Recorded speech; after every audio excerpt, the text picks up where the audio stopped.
welcome back to my YouTube channel, or if you're new here, hi, my name is Tiannaholizki and I make fashion and lifestyle videos. So today's video is another tech video and a video I promised you guys I would make last week and probably 2 weeks ago as well and probably a month ago before that.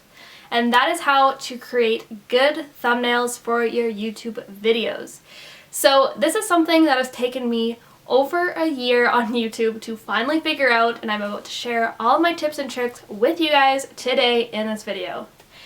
If you guys enjoyed today's video or find it helpful, be sure to give it a thumbs up as well as subscribe to my channel because I post a new video 3 days a week, and that is Tuesdays, Fridays, and Sundays. So without further ado, let's just get into the tips and tricks. Alright, so the first thing I'm going to do is show you guys a few of my thumbnails that I've already posted. And that are these ones right here. If you guys are avid watchers or this is not your first video watching, you guys have seen these thumbnails. I have gone through quite the journey with my thumbnails for YouTube, and this is kind of the progress. So this one is my first ever thumbnail for YouTube. So this one, not the best quality, but it was a good start.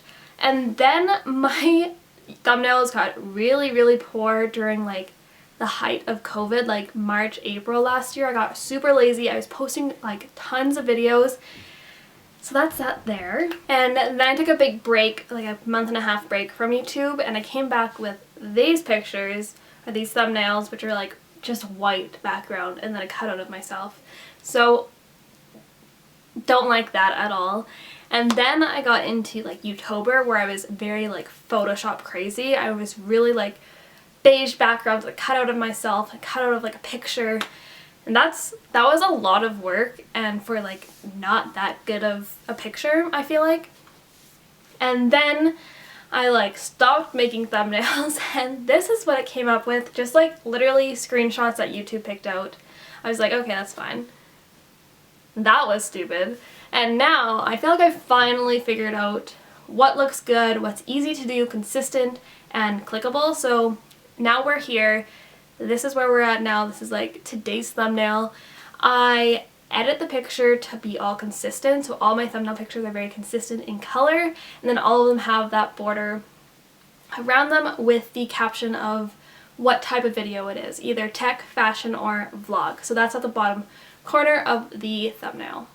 Alright, so now that I've talked about the progress of my thumbnails and where I came from and where I'm at now, I'm going to walk you guys through how I make my thumbnails and some key points of my videos on how I get them to be clicked on. So the first tip and kind of first step is to take a picture, but the biggest tip is to make sure the picture that you're taking is relevant. So lots of times I actually forget to do this step, is to take an actual picture. So I do just take a screenshot when I'm not making a funny face or in mid-sentence. So making sure to have a good thumbnail picture to work with is really important. So I try, it's not always successful, but I try to take a picture separately than what I'm filming, so an actual photo, not like a screenshot of the video. So take an actual photo that is relevant.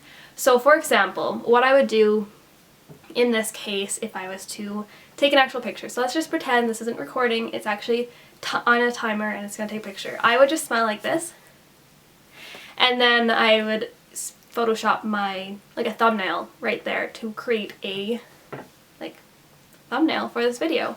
So to actually take a picture, it's going to be better quality, you're going to be more accurate, you're going to have a nice face on, you'll have more pictures to choose between instead of like slowly going through your video to try to find where to take a screenshot.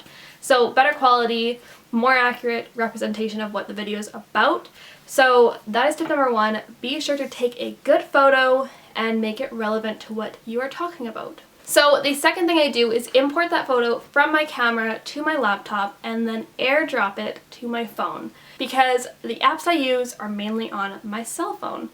You can also take the picture on your phone, because like this iPhone 11 has a great camera on it, but I just choose to use my Canon camera that I film on. So once it's in my phone, I go to an app called picsart. So I have a lot of editing apps here, but this one right here, see if it probably won't focus, it's too focused on my face. but it's called PicsArt. You can find it in the App Store or the Play Store. I'm assuming they have it for Android as well. And it's a really cool editing app. You can change different parts of the picture and not the full picture. So let me just give you guys an example. Alright, so I'm going to post the example right here of the screen recording. So let's say I took a good picture that I want to be my thumbnail, but I don't like the background because it doesn't go with my aesthetic. So I click on the photo. So let's just take this one of me smiling like a goof in this exact spot.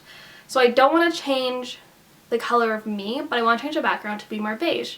So I can go to Effects, and then I go over and try to find a beige background. So this BRL2 looks like a nice background.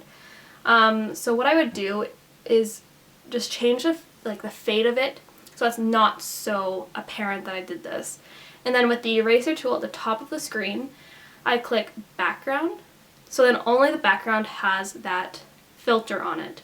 And then I click OK, apply, and then I'll also go into tools. I will click adjust, and then brightness is the first tool that comes up, and that's the only one I use on this app. So I will turn the brightness up quite a bit so it's very white, warm, beige, and then erase, and then click background again, and there you have it. That is how I change the background of my photo so it's all very cohesive. And then I take that photo, I save it, and then I go into VSCO, and this is where I will upload the picture that I just edited and edit it again. And for this one, it's nice. I pay for VSCO, so I pay for the yearly subscription of like $26, and I'll use one of my previous filter settings and see what one kind of works good with it. I'm happy with this one here. I'm using A4 with some more exposure on it, some highlights, whatever, all the good stuff. And then I save that picture to my phone, and that is all I do on my cell phone. I then airdrop it to my laptop where I go into Photoshop and add the border that you see on my thumbnails. So once the photo is onto my laptop, I obviously have to have it open. I do all my work on my hard drive because my MacBook only has 128 gigs of storage. So my Adobe and my Movie Maker and all those apps are actually on here. So I do all my editing on my hard drive, so I don't run into the issue of not having enough storage, which for some reason I still seem to do. So I go into my laptop, and I can't actually screen record this part because I don't actually know how to on my MacBook, but I will just show you guys briefly what I do. So I actually use Adobe Illustrator, not Photoshop, so I'm wrong. But I'm just going to show you guys what my thumbnail looks like that I did last, and that was my changing my hair vlog. So I love Adobe Illustrator. I feel like it's super easy to use, but I also went to college and learned how to use it. But this is kind of what it looks like. I love this app because you can use different layers to build a picture. So I have a layer for my photos, and that I just import in. And then I have a layer for my border of the beige and black border with the caption of what type of video it is. And then I have a layer for the actual title of the video. So I'm actually going to import a screen recording of me editing today's thumbnail with you guys. So as you can see, the first step I do is delete the old photos that were in there from my last week's video. So I delete those, and then I import the picture I want to create as today's thumbnail. And then I center that to make sure it all fits with the size of the thumbnail and how big I want the picture to be, how zoomed in I want it to be. And then the next step is deciding where I want my heading to be, so the title of the video. And so this, I just type it in. It is how to make a thumbnail. And then I change the white background, the little transparent background for the title, to match perfectly with the text that I just put in. And then what I do, once everything looks all good in there, I will go File, Export As. It is the how to make a thumbnail, then I click Use as Artboard, then I export it, and then I upload it to YouTube on the video that I already made. So that is kind of the process of me making thumbnails. It's really easy. I just am really lazy with that first step of taking an actual photo. So if you take one thing from this video, make it be that you actually take the time to take a picture for your thumbnail, which I'm going to do after I'm done filming. And it's always good to do it right after, so you're in the same clothes, you look the same, and you can make it look like you didn't just pull a photo from 6 weeks ago. So yeah, that is how I make thumbnails for YouTube. I hope you guys enjoyed today's video, found it helpful, and if you did, be sure to give it a thumbs up, as well as subscribe, and comment down below what other videos you would like to see. Have a great day, guys!